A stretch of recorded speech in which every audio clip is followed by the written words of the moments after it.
Everyone keeps telling you to move on, get over it, let it go. Like grief has a deadline and you're running late. But here's what nobody understands: you're not supposed to move on, you're supposed to move through. And those are two completely different journeys. One abandons the pain, the other transforms it. Let me show you the difference. Pattern interrupt. Moving on implies leaving something behind, forgetting, pretending it didn't happen. But real healing doesn't erase, it integrates. You don't get over loss, you learn to carry it differently.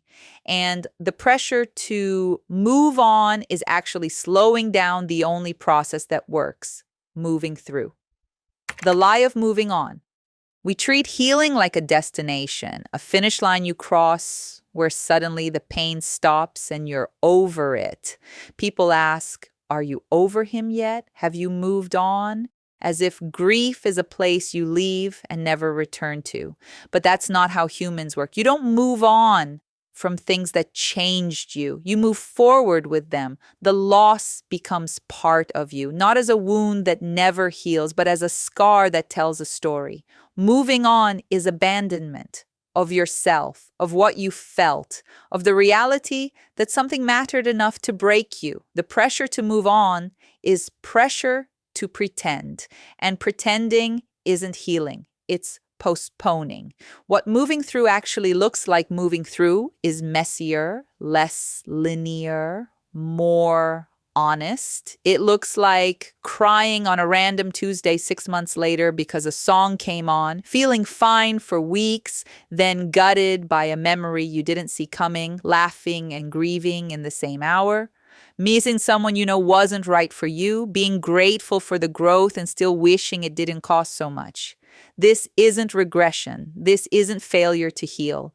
This is exactly what moving through looks like. The path isn't straight. It spirals.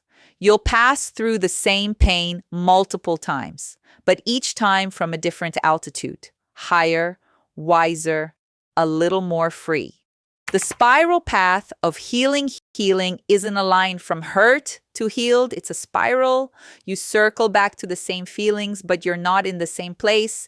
Each pass through the pain, you understand something new, process a layer you couldn't access before, release something you were holding without realizing. The first time you feel the grief, it drowns you. The 5th time, you can swim. The 20th time, you float. Eventually, you carry the water with you without it pulling you under. You're not failing because the pain returns. You're healing because each return hurts a little less, lasts a little shorter, teaches a little more. Why we rush healing? We rush because grief is uncomfortable for us and everyone around us.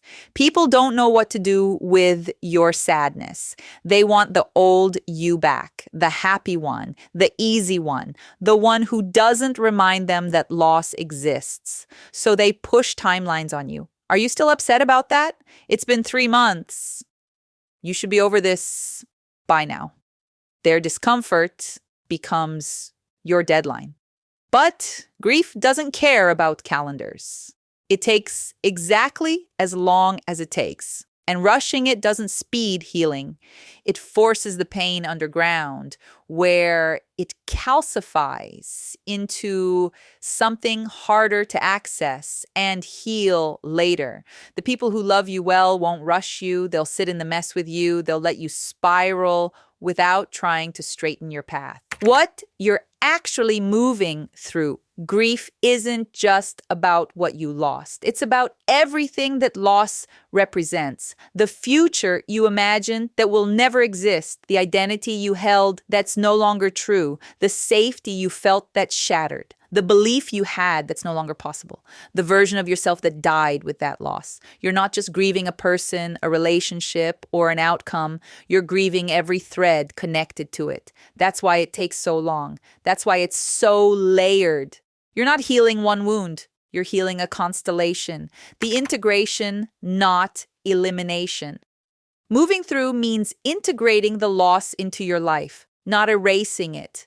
The goal isn't to feel nothing. It's to feel without being destroyed. The grief becomes a room in your house instead of the whole house. You can visit it when you need to, close the door when you don't. It exists. It has a place, but it doesn't consume everything anymore. You don't move on from people you loved. You expand to hold both the love and the loss.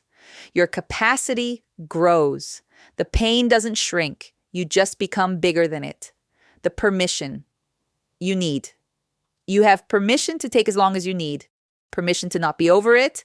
Permission to cry at inconvenient times. Permission to miss what hurt you. Permission to heal slowly, messily, non-linearly. Permission to let the grief come in waves without thinking you're drowning. There's no deadline, no right timeline, no finish line where someone hands you a certificate that says officially healed. There's just you moving through at your own pace, becoming someone who can carry what once crushed you. Signs you're moving through. You won't always feel it, but healing is happening when the waves come less frequently, even if they're still intense when they hit. You can hold the memory without it hijacking your whole day.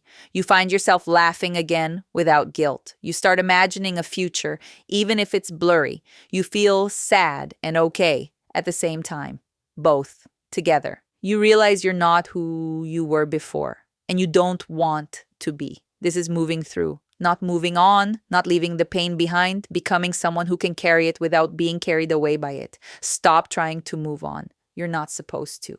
The things that change you aren't meant to be forgotten. They're meant to be integrated, absorbed, alchemized into who you're becoming.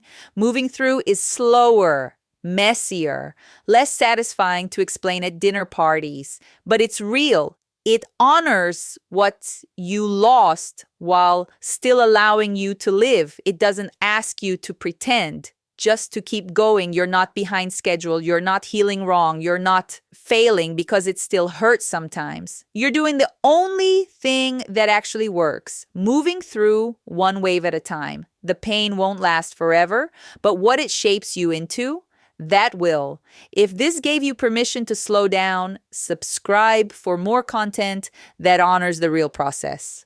Comment, what are you moving through right now? Keep going. You're not stuck. You're becoming.